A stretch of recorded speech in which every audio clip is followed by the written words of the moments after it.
Jozani bogogo nomkhulu isalukazi sendoda lesi ugogo Bathini Mbatha isalukazi sendoda intatheli yamathongo. Ngani zakwethu namhlanje sicela sikhulume ngendaba yokulinda. Kuthiwa isalukazi sendoda yini ukulinda? Ukulinda ukuthi ungazijabulisi ngokwesimo senyama,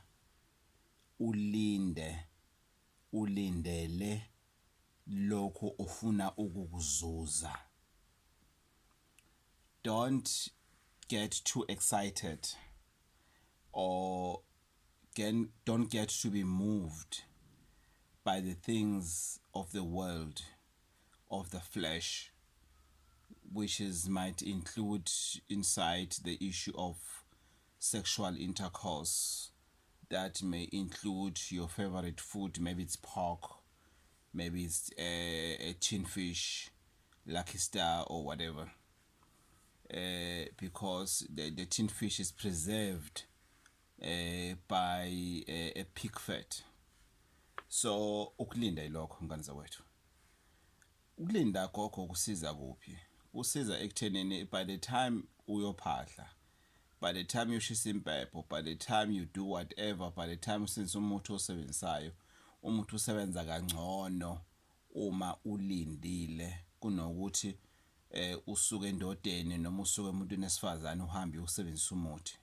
Usebenza much better uma ulindile than it will if ever ungalindanga. It will still work. It depends ukuthi lo muthi lo uthakela ubani. But into efanele ucabanga ukuthi what are your priorities? What is it that you want to achieve? What is it that you see happening in your life that you think ukuthi by the time you use lo muthi lona ufuna impilo yakho isuke on this level to the higher level? That's when the ukulinda kicks in. Ukulinda also helps you if you want to go through fasting. You need to ukulinda. Kakhulukazi, most importantly, ukulinda works better if you are going to ukuphahla. And then that's when ukulinda, because of ukuphahla, remember what I've said to series ukuphahla, you prepare for ukuphahla. While ukushisa impepho uyayishisa because of the need arises. But when it comes to ukuphahla, you prepare for ukuphahla. You plan ukuphahla. You don't just wake up and go uyophahla with today I feel like ukuphahla. No, that's not ukuphahla. Uphapha.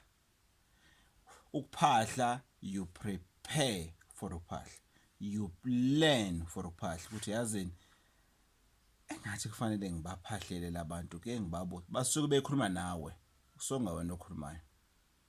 But leyo ukuthi ngifuna kuwena kukuphapha kwakho ukuthi wena ufuna ini.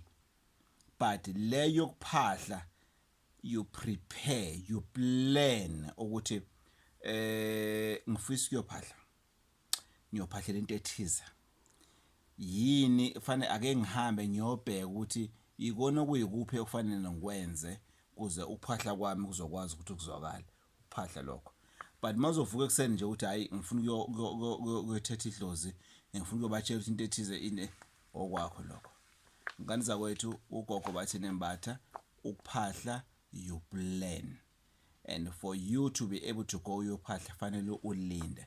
But the question is, how long gogo must ayilinda? Ngilinde isikhathi singakanani izinto efana lezo? Between 3 and 7 days uyalinda. But the best of all ukulinda is a full month ulindile, so that whatever yalo muntu lona, whether insila yakhe, umjuluko wakhe, ukuthi ubulele naye and everything kuphume ku system yakho, so that by the time uyophahla uwena wedwa, purely wedwa. Phahla ke lokho ukulinda ke lokho. So it's between 3 days, 7 days and 1 month, depending ukuthi how much pressure do you have ukuthi ukwazi ukuthi uyophahla. Remember ukuthi ukuphahla akufune pressure. because ama-results okuphahla you don't wait for them ukuthi eze kusasa or within 7 days. You wait for as long as you could.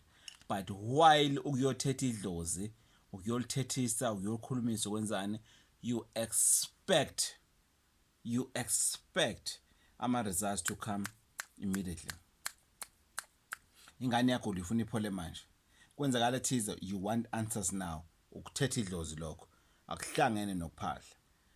Ukuthetha idlozi uyakuthetha noma uhlambulukile noma ungahlambulanga, ngoba usuku ulithethisa noma usuku ulicela ocelayo usuke kuyisimo sani, kuyisimo sokuphuthuma. So kodwa in terms of ukuphahla kudinga ini? Ukulinda. Yini ukulinda?